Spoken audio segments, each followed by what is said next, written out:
আল্লাহ, কোন জায়গা থেকে জানি বিড়াল ঢুকছিল, এই ফাঁক দিয়ে মনে ঢুকছিল বিড়াল। আমারই ভুল হয়েছিল, জায়গাটা ভালো করে আটকানো দরকার ছিল, আটকাইতে পারি নাই।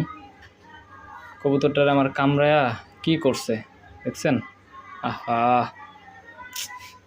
এই জায়গায় আমার এর মাদিটা ডিম পারছে, কিন্তু এই জায়গায় কবুতরটারে কামড়ায়া পুরো শেষ করে ফেলাইছে আমার। আসলে এটা বিড়ালেরও কোনো দোষ নাই, আমারই দোষ, ভালো করে আটকাই নাই। এখন আমারই ভুলের মাসুল দিতে হবে। আর এটারে সুস্থ কেমনে করা যায় এই চিন্তা করা লাগবে, আর জায়গাগুলো ভালো করে আটকানো লাগবে। আসলে কী দিয়ে কী হয়ে গেল, এতদিন তো ঠিক আছিল সব কিছু। এই জায়গায় তো প্রায় 6 মাস ধরে আমি কবুতর পালি, কিন্তু এরকম ঘটনা ঘটে নাই কোনো সময়। আজকে হঠাৎ করে এমন ঘটনাটা ঘটছে, এটা আসলে একটা মারাত্মক ধরনের দুর্ঘটনা। এটা আসলে আমারই বুঝতে ভুল হয়েছে।